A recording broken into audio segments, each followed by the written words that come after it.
have not got, 500 healthcare workers from South Australia here protesting silently, respectfully, outside Channel 9 because they've got nothing better to do, okay? We're on the verge of losing our jobs. So we are too young to retire. So as a registered nurse, you're facing losing your job? Absolutely. We don't even know where we stand. Apparently from the ABC News last night, 100 South Australian healthcare workers were being stood down. I don't think so. Try 3,000, okay? That's just in Adelaide alone. This is not okay because we want to do what we love doing, and that is caring for the South Australian community. We are passionate and we would not be here if we weren't. If we didn't care, we wouldn't be here, okay? That you're all being asked to respectfully take leave at the moment? We have been given so many different stories from Sal and Carl and Null, and we don't know what's going on. We hope that our entitlements get approved. Up until the 14th of November, the next power of emergency gets turned over, probably for another 2 to 4 weeks, because we know this is ongoing. We know this is planned. We're not stupid.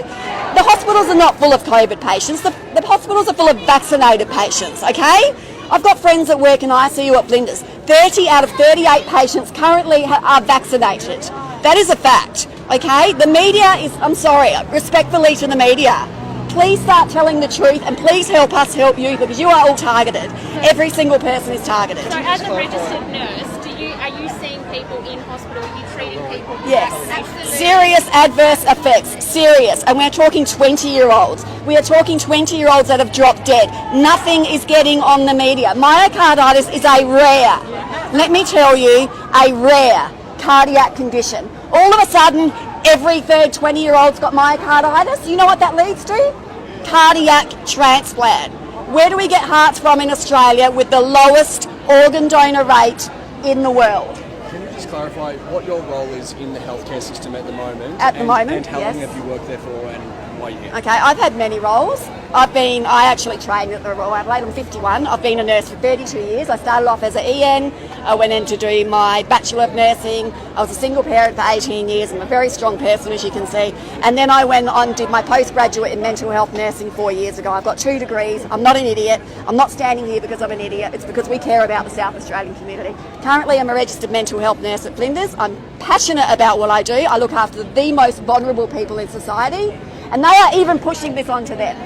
Okay, they are expecting us to push this onto them as mental health nurses. I don't think so. And you've been put on leave, is that right? We're on leave. I've asked for leave without pay.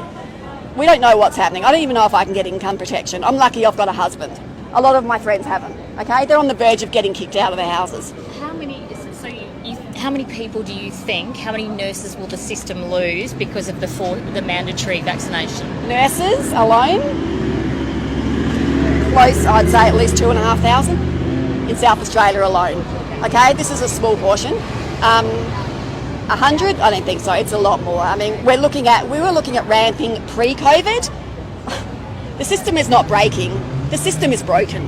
It is finished. Are you hearing ambulances all the time? Sirens? That's the vaccine injured. Okay, this is Adelaide. We're a small city. You don't get ambulances every hour. What's going on? People need to start asking questions. This is nothing against SA Health, all right? It's bigger than them. We understand that. We all want to keep our jobs. We're not here to get fired. We're here because we care and we have experience, and you cannot replace someone who's been a nurse for 32 years like that. You can't do it. So just to clarify, what's the answer? How do you think the government should be treating COVID? I think there should be freedom of choice. I mean, some of us have underlying comorbidities, and we know this is not a safe vaccine. I'm sorry, but it usually takes 20 years to produce a safe vaccine, and that's if it's safe. The quickest before this was 7 years, and even that's too fast. You cannot produce a safe vaccine in 4 to 6 months. I'm sorry. And they are taking people for granted. And to go for our children in Australia with Moderna, 5 to 12-year-olds, when they're not allowed to do that in America, is absolutely abhorrent. Okay? All of you have got children, or if you haven't, you've got nieces and nephews. They're after our kids.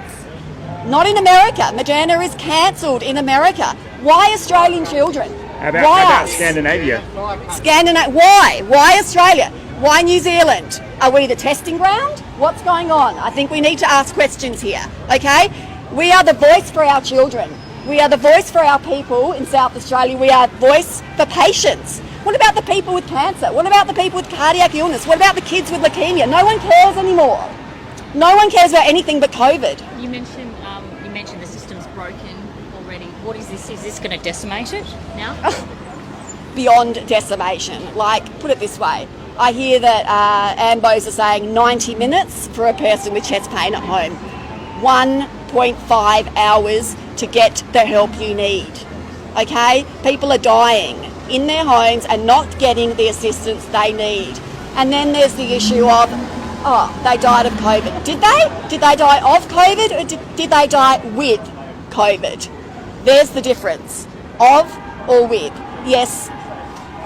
And to lock people out who are not vaccinated, I pay a Medicare levy, I pay private health insurance.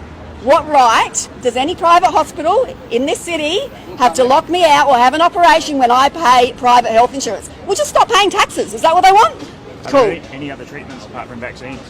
Absolutely, there's other treatments, Tim. There's ivermectin, there's hydroxychloroquine. 2 months after this pandemic started, pharmacies were not allowed to distribute ivermectin.